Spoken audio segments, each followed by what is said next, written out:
Gamble on This by RenderedReversed. Summary. A casual shopping trip leads to a surprising revelation for both Tom and Harry. Nothing quite beats the trust between friends. Harry doesn't know how much money Tom has to his name, but it's clear enough to be a little looser with his pockets. This puts them on equal grounds, sort of. It wouldn't be a trouble if Tom was less than financially stable, but the fact that he isn't changes equalizing the buying, receiving gifts to quantity rather than cost. For example, Harry admits that he loves to snack while he shops. Who can resist the smell of a food stall? He swears the owners do it on purpose. How else would the scent of vanilla reach a street down from an ice cream shop? There's no way that's not fake. Harry buys it anyway.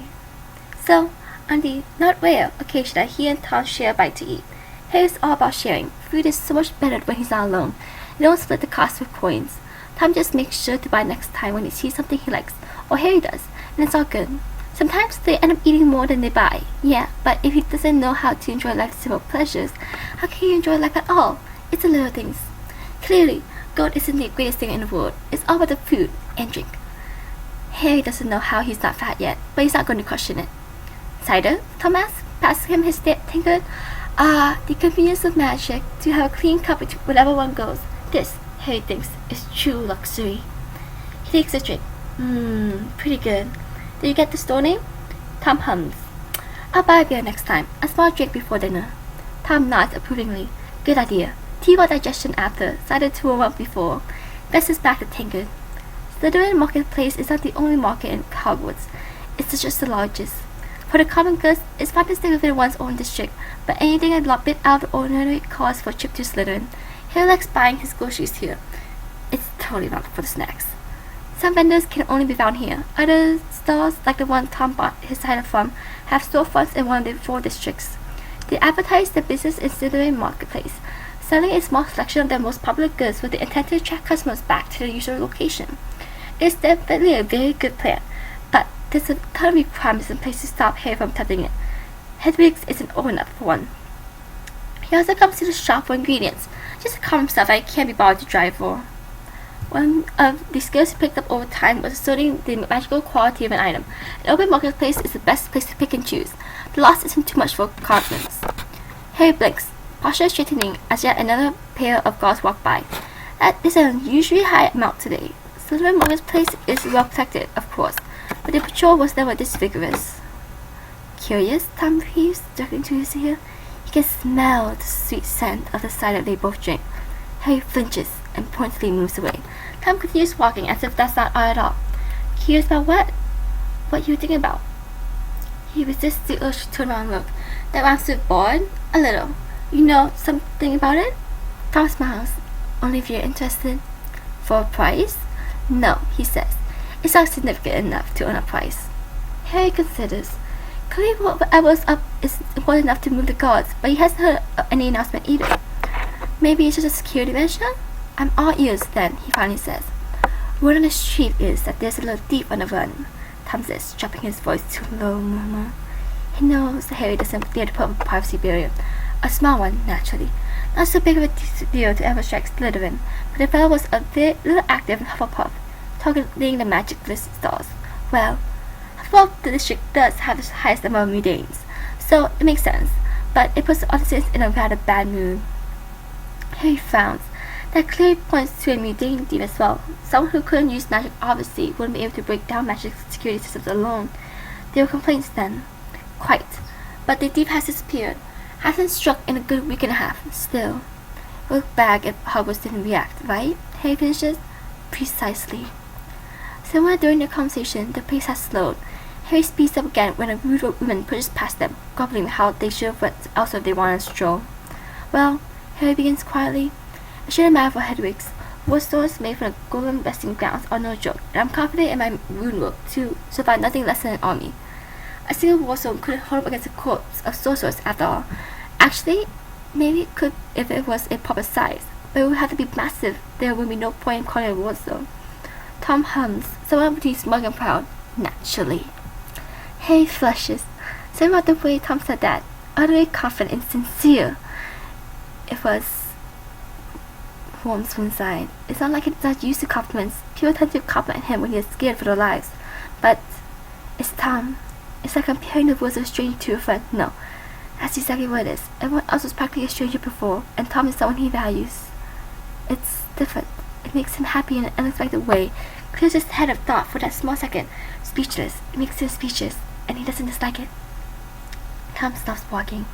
Harry frowns and turns around, about to ask what's wrong, or to see his gaze focused elsewhere. Tom? Harry turns to look, too, but it's basically a failure. The Southern marketplace is simply too crowded with far too many things and people. It's I Spy on hard mode, except without the hints, which pretty much makes it expert mode. At least it's not sudden death mode, Harry thinks. He does not want to play that game again. Villains suck. Good thing Tom's not one. That man, Tom says, falls forward at the blue star. Harry tries again. Oh, you mean the one in Turkey fetish suit? Tom gives her an odd look. That is not how I describe the pattern, but yes, Harry, the one in the turkey fetish suit. Harry flushes pink. Well, it is, he mumbles.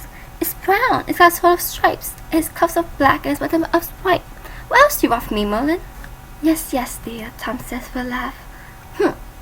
For lack of anything better to do, especially since he doesn't want to look at Tom right now, looks back at the turkey feather-suited man. Actually, Harry blinks. Hey, wait a minute. Slughorn? Slughorn, Tom repeats under his breath. You know him? Yeah, Harry answers thoughtlessly, then quickly adds, I mean, of course I do, but not no, you know. He's, famous in Hogwarts. Of course, who doesn't know about him? Duh. Tom's eyebrow goes way up.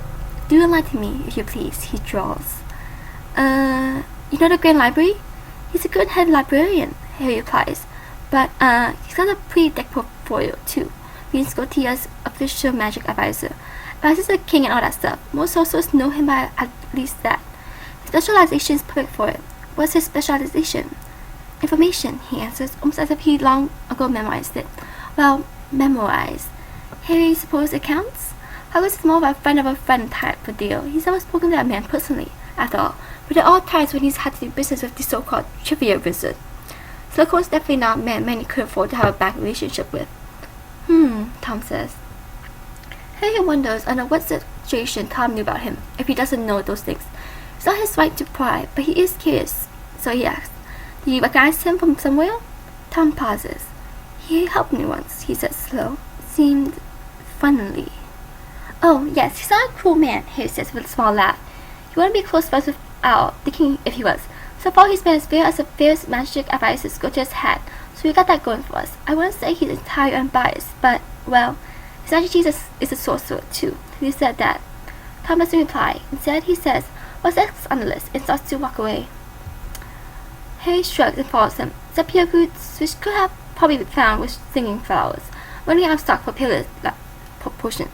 Groceries? What do you want to eat today? He asks right back. A pasta dish, Tom says promptly. I also need more bandages, as well as a new pair of socks. Harry frowns. Socks? Willow whips. Vile creatures. Ah, I got it, he replies, nodding sympathetically. Then in a low tone he says, how about I fuse your new ones? We got a bunch of those salamander scales I haven't used yet from the last dive. Tom considers him. You can fuse? Harry pauses. He doesn't mind anymore, he realizes. Tom went from a stranger he couldn't even tell his birthday to find he trusts enough to bear his magic to. It's my specialization, he says, and that's not a confession or a secret, whispers Shimmer of Fright. It's a part of him. It is him. Harry. And Tom, as his friend, deserves to know. The amount of people with this knowledge are no more than fingers on his hand. Now Tom is one of them. Something about that fuse fight. Good. Like a boulder's been pushed off his shoulders to roll down the slope of his back, becoming part of the very foundation he stands on. Harry feels a bit taller now, and much to his delight, Tom is the reason why. Tom almost trips. Harry tries to smile his laugh. Someone succeeds and points with his finger. Hey, I think it's all closed over there. Maybe they have some socks. Tom's lips curl. Is this the one with a convenient place to stall across the street? Maybe. The bakery you like? It's fate, Harry proclaims. Come on, let's go. Tom snorts. He follows anyway, and doesn't mention it when Harry can't stop smiling. The end. Notes. Okay, a few things. Number 1. Seriously, am I not going up in a little while I have finals? MMS for Tashi is real. Dies. Number 2. Holy shit, you guys. You press the kill buttons like your life depends on it. 4 or 5 fics in this Ain't No Fairy Tale series have over 200 kudos already? Wow, I see you guys, I don't just reply to the comments. To the locals out there, thanks for showing me your silent love. This quick installation is for you.